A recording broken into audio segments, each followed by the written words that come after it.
আসসালামু আলাইকুম এভরিওয়ান, কেমন আছেন সবাই? আশা করি সকলেই ভালো আছেন। আলহামদুলিল্লাহ আমিও অনেক ভালো আছি। তো আজকে আমি আর সোনালি মিলে বসে পড়েছি মুড়ি মাখা বানানোর জন্য। আর মাত্র 2-3টা দিন পরেই রোজা, এই কারণে আম্মু চাউল সেদ্ধ করে সেটা ভেনে এনে আব্বুকে দিয়েছিল মুড়ি ভেজে আনার জন্য। মেশিন থেকে মুড়িগুলো ভেজে আনা হয়েছে, এর জন্য গরম মুড়ি পেয়ে ভাবলাম রোজার আগে একবার মুড়ি মাখাটা খেয়েই ফেলি। যেহেতু আমার সঙ্গে এখন সোনালিও আছে, তো এই কাজ করার সাহস আমি পেতেই পারি, কারণ আমার সারাদিনের যে ব্যস্ততা তার মধ্যে দিয়ে এক্সেস যে কোনো কাজকর্ম আমি করব বা কোনো কিছু মেখে খাবো এটা কখনোই হয় না। ও আছে বলেই এটা পারলাম। আজকে মুড়ির মাখানোটা খাবো আমরা দুজনে সকাল থেকে প্ল্যান করছিলাম, এই কারণে মাঠে গিয়ে দুটো সজের পাতাও নিয়ে এসেছি। এখন আর সজের পাতা নিয়ে সবই সহজ হয়ে গিয়েছে, বেছে বেছে দুটো গাছই পেয়েছি যেটা দিয়ে খাওয়া যাবে। মুড়ি মাখাবো ভেবেছিলাম মাত্র আমার আর সোনালির জন্য, মাখানো দেখে বাড়ির সবাই বললো আমরাও খাবো। তারপরে ভাবলাম ঠিক আছে তাহলে সবার জন্য একটু করি, যেহেতু করছি সময় একটু পেলাম এই কারণেই বসে পড়লাম। আমি ভালো মতো মরিচগুলোকে কেটে নিয়েছি, পেঁয়াজগুলো কেটে নিচ্ছি। আর মজার ব্যাপার হলো এখানে যে মরিচগুলো দেখতে পাচ্ছেন এগুলো দুটো গাছ লাগিয়েছিলাম, খুব সুন্দর মরিচ এসেছিল, অনেক ঝাল, সেই গাছেরই মরিচ। মাঠ থেকে দুটো গাছ সজের তুলে নিয়ে এসেছিলাম, তার থেকে এতটুকু সজের পাতা হয়েছে, কারণ এখন তো সবই সহজ হয়ে গিয়েছে। আর এই যে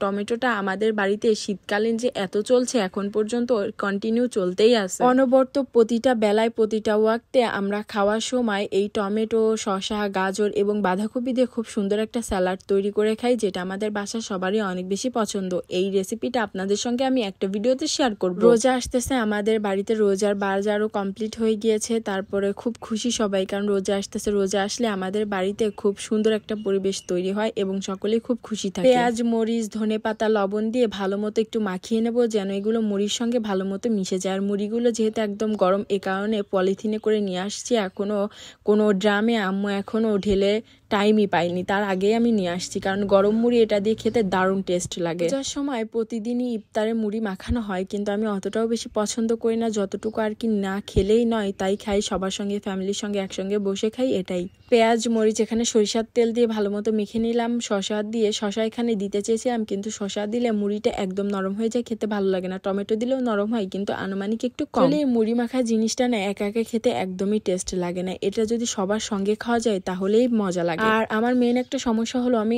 এক ধরনের চানাচুর দিয়ে কখনোই মুড়ি মাখাতে পারি না। এখানে প্রায় আমি 4 থেকে 5 রকমের চানাচুর দিয়ে তারপরে মুড়িটা মাখিয়েছি। এক রকমের চানাচুর দিয়ে মুড়ি মাখালে আমার কাছে খেতে একদমই বাজে লাগে, কারণ আমি 4-5 রকমের চানাচুর দিয়ে তারপরেই মুড়িটা মাখাই। এই কারণে হয়তো বা আমার বাসার সবাই এই মুড়ি মাখাটা অনেক বেশি পছন্দ করে। রোজার সময় যদিও বা চপ, সিঙ্গারা, অন্যান্য সবকিছু থাকে, কিন্তু ওগুলো দিয়ে আমি কখনো মুড়ি মাখি না, আমি শুধু জমিতে যে ধানগুলো হয়েছে সেগুলো প্রথমে আম্মু কড়াইতে বা পাতিলে করে ভিজিয়ে রেখেছিল, তারপরে সেগুলো সিদ্ধ করেছে, রোদে শুকিয়ে সেটা মেশিনে ভেনে এনে তারপরে এই চাউলগুলো দিয়ে মুড়ি ভাজা হয়েছে মেশিনে। আমরা সারা বছর তেমন একটা মুড়ি খাই না, হঠাৎ বা দেখা যায় 2-4 মাস পর পরে যদি একটু মুড়ি মেখে খাই তাহলে, তাছাড়া রোজার মাস ছাড়া কখনোই আমাদের ওভাবে মুড়ি মাখা খাওয়া হয় না। আর এই যে সরিষার তেলটা, আব্বু খাঁটি সরিষার তেল কিনে এনেছিল, বাজার থেকে কিনে আনা একটা সরিষার তেলের বোতল ছিল, সেখানে অল্প করে নিয়ে এসেছি। আর চানাচুর আর একটু যা বেঁচে ছিল সবই দিয়ে দিলাম। আমার ঘরে সবসময় চানাচুর, বিস্কুট এগুলোই থাকে, 4-5 রকমের চানাচুর আমি একসঙ্গে করে বাটিতে করে বসে বসে খাই আর কাজ করি বলে আজকে এখানে একদম শেষ করে দিলাম, যেহেতু রোজার আগে দিনের বেলাতে আর খাবো না, আর এমনিতেও আর কোনো মুড়ি টুড়ি খাবো না, এই কারণে আজকে একদম কানাই শেষ করে দিলাম। এটা যদি একা একা মাখিয়ে খেতে যাওয়া হয় তাহলে সেটা একদমই টেস্ট লাগে না। ফ্যামিলি সবাই যদি একসঙ্গে বসে খাওয়া যায় তাহলে সেটা মাখানো মজাও হয় আর খেতেও অনেক বেশি ভালো লাগে। সবাইকে অল্প অল্প করে দিয়ে দিয়েছি খাওয়ার জন্য, আর এখানে আমি আর সোনালি বসে পড়েছি। আজকে আমার ভিডিওর ক্যামেরাম্যান ছিল কিন্তু সোনালি। তো আজকের মতো ভিডিওটা এই পর্যন্ত শেষ করি। আপনাদের কাছে কেমন লাগলো অবশ্যই জানাতে ভুলবেন না। সবাই ভালো থাকবেন, আল্লাহ হাফিজ, টাটা।